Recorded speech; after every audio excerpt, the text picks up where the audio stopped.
সব দিক বিচার বিবেচনা করে আদালত আজকে অভিযুক্তকে জামিন মঞ্জুর করেছে। অর্থাৎ জামিনটা টেম্পোরারি বেল দিয়েছেন, অন্তর্বর্তীকালীন জামিন। এক্ষেত্রে যে যে কন্ডিশনগুলো দিয়েছে, অর্থাৎ সেক্ষেত্রে 30,000 টাকা পিয়ার বন্ড, 20,000 টাকা পিয়ার বন্ড, 30,000 টাকা যার গ্রস স্যালারি থাকবে এবং তাকে সরকারি কর্মচারী হতে হবে এবং তার সমস্ত কাগজপত্র জমা দিতে হবে। এটা একটা কন্ডিশন। নদিয়ার কৃষ্ণনগর জেলা এবং দায়রা আদালতের ত্রাণ সামগ্রী উদ্ধার সংক্রান্ত মামলায় প্রাক্তন মন্ত্রী তথা প্রাক্তন বিধায়ক উজ্জ্বল বিশ্বাসকে শর্ত সাপেক্ষে জামিন দিল আদালত। সোমবার 30শে জুন জেলা ও দায়রা বিচারক সুজয় সেনগুপ্ত এই নির্দেশ দেন। মামলাটি কোতোয়ালি থানায় 659 নম্বর মামলার সঙ্গে যুক্ত। সেখানে ভারতীয় ন্যায় সংবিধানে একাধিক ধারায় মামলা দায়ের করা হয়েছে। আদালতের নথি অনুযায়ী 9 জুন দায়ের হওয়া এফআইআরে অভিযোগ করা হয়েছে, সাদুল্লাপুর এলাকায় একটি লরিতে বিপুল পরিমাণে ত্রাণ সামগ্রী নিয়ে যাওয়া হচ্ছিল। অভিযোগকারীর দাবি, এই ত্রাণ সামগ্রী দুর্যোগ ব্যবস্থাপনার জন্য বরাদ্দ ছিল, তার সাধারণ মানুষের মধ্যে বিতরণ না করে অন্যত্র সরিয়ে নেওয়ার চেষ্টা হয়েছিল। শুনানিতে উজ্জ্বল বিশ্বাসের আইনজীবী দাবি করেন, 2রা জুন নদিয়া তৎকালীন এসডিও তাকে অবিতরণীয় ত্রাণ সামগ্রী ফেরত দিতে বলেন। পরবর্তীতে 4 জুন অতিরিক্ত জেলা শাসক সমস্ত বিডিওকে সেই সামগ্রী সংগ্রহের নির্দেশ দেন। 16 জুন ধুবুলিয়া ব্লক 2 ব্লকে একটি চিঠিতে উল্লেখ করা হয় যে 9 জুন ওই ত্রাণ সামগ্রী গ্রহণের জন্য গ্রুপ ডি কর্মীকে অনুমোদন দেওয়া হয়েছে। প্রতিরক্ষার পক্ষেও আরও দাবি, রাজনৈতিক উদ্দেশ্য প্রণোদিতভাবে অভিযোগ দায়ের করা হয়েছে এবং গ্রেফতারের যথাযথ কারণও জানানো হয়নি। তবে জামিনের সঙ্গে একাধিক কঠোর শর্ত আরোপ করা হয়েছে। অভিযুক্তকে প্রত্যেক শুনানির দিন আদালতে উপস্থিত থাকতে হবে, কোনো সাক্ষীকে প্রভাবিত বা ভয় দেখানো যাবে না, তদন্ত শেষ না হওয়া পর্যন্ত পাসপোর্ট জমা রাখতে হবে এবং কৃষ্ণনগর পুরসভার এলাকা ছেড়ে যাওয়া যাবে না। তদন্তকারী অফিসার প্রয়োজনে তার বাড়িতে গিয়ে জিজ্ঞাসাবাদও করতে পারেন। তদন্তের পূর্ণ সহযোগিতা করতে হবে তাকে। আদালত স্পষ্ট জানিয়েছে, শর্ত ভঙ্গ হলে জামিন স্বয়ংক্রিয়ভাবে বাতিল করা সম্ভব হবে।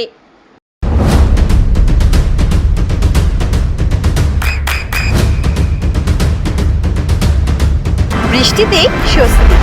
বৃষ্টি অ্যাকোয়া, বিশুদ্ধ পানীয় জল। আজকে ঘটনা কি হলো? সব দিক বিচার বিবেচনা করে আদালত আজকে অভিযুক্তকে জামিন মঞ্জুর করেছে। অর্থাৎ জামিনটা টেম্পোরারি বেল দিয়েছেন, অন্তর্বর্তীকালীন জামিন। এক্ষেত্রে যে যে কন্ডিশনগুলো দিয়েছে, অর্থাৎ সেক্ষেত্রে 30,000 টাকা পিয়ার বন্ড, 20,000 টাকা পিয়ার বন্ড, 30,000 টাকা যার গ্রস স্যালারি থাকবে এবং তাকে সরকারি কর্মচারী হতে হবে এবং তার সমস্ত কাগজপত্র জমা দিতে হবে। এটা একটা কন্ডিশন। দুটো হচ্ছে 20,000 টাকা পিয়ার বন্ড দিয়েছে, পাসপোর্ট জমা রাখতে হবে। যতদিন এই মামলার ইনভেস্টিগেশন শেষ না হচ্ছে ততদিন আয়ও অর্থাৎ তার বাড়িতে অর্থাৎ যেতে পারবেন। এছাড়া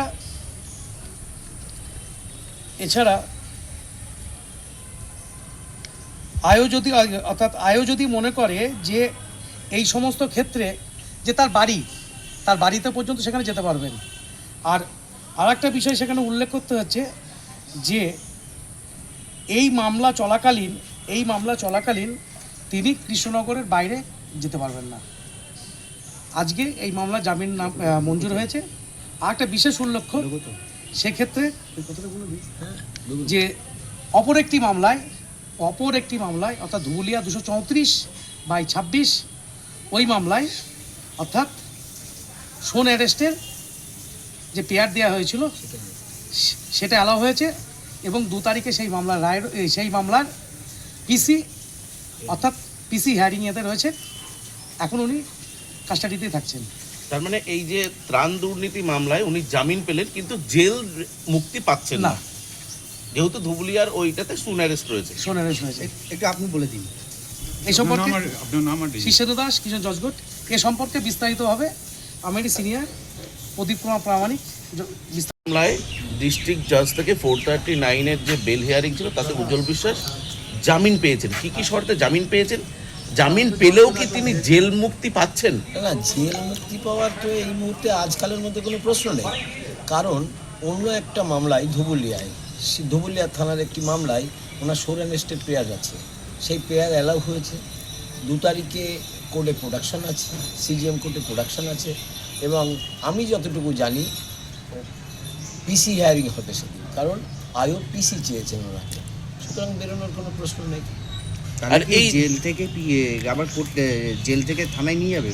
না, জেল থেকে কোর্টে নিয়ে আসবে, তারপরে তো লানের সিজিএম সাহেবের কোর্টের এখতিয়ার, কোর্ট হিয়ারিং করবেন, ওনাকে পিসি দেবেন কি দেবেন না ওটা তো কোর্টের বিষয়। কি কি শর্তে জামিন পেতেন? জামিন, প্রথম কথা হচ্ছে জামিনটা হচ্ছে অ্যাড ইন্টারিম বেল, মানে অন্তর্বর্তীকালীন জামিন। এই জামিন ক্যান্সেলও হতে পারে, যার ফলে ফুল বেল বলা হয় না, এটাকে অ্যাড ইন্টারিম বেল পেয়েছেন। তারপরে ওনার পেয়ার বন্ড দিতে হবে। একজন সরকারি কর্মচারী, ওনার বন্ড থাকবে যার গ্রস স্যালারি 30,000 টাকা হতে হবে।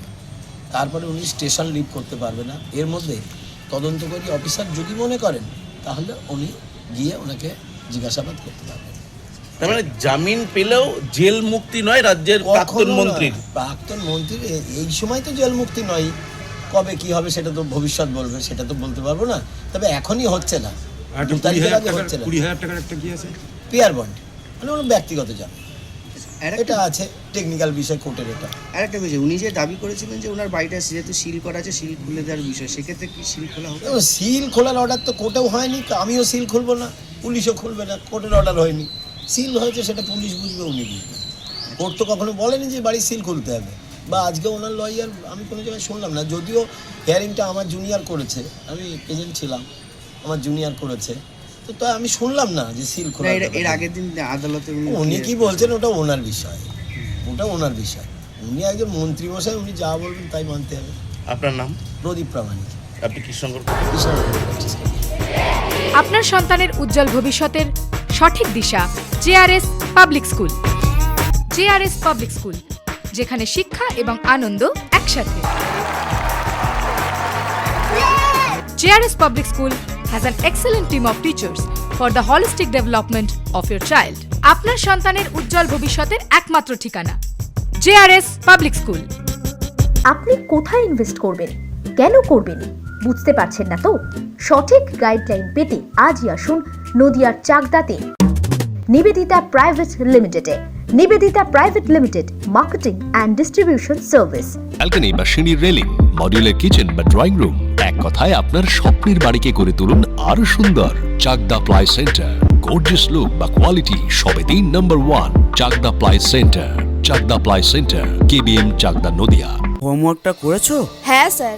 এ বাবা, ভুল করেছো কেন? চোখে কেমন ঝাপসা দেখছি, লিখতে আর পড়তে খুব সমস্যা হচ্ছে।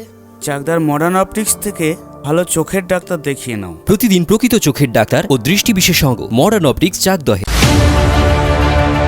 চাকদা অ্যালুমিনিয়াম সেন্টার, প্লাই, কাঁচ, laminates, kitchen fittings, door lock, window ও অ্যালুমিনিয়ামের খুচরো ও পাইকারি বিক্রেতা। চাকদা অ্যালুমিনিয়াম সেন্টার, পূর্বলালপুর 50 নম্বর রেলগেটের পাশে, চাকদা, নদিয়া। নদিয়া জেলার সবথেকে বড় বিল্ডার্স চাকদার মা মনসা বিল্ডার্স, রড ও সিমেন্টের পাইকারি ও খুচরো বিক্রেতা। মা মনসা বিল্ডার্স, পদ্মবিলা, চাকদা, নদিয়া। রুম রে মাত্র 1500 টাকা থেকে স্টার, খাওয়া দাওয়া রিজনেবল প্রাইস। নদিয়ার একমাত্র 3 স্টার ক্যাটাগরি হোটেল এনবি সোনার বাংলা হোটেল, কল্যাণী এইমসের ঠিক উল্টো দিকে, কল্যাণী, নদিয়া। নদিয়ার একমাত্র অথরাইজড ডিস্ট্রিবিউটর ঘোষ কমিউনিকেশন, থানার মোড়, চাকদা,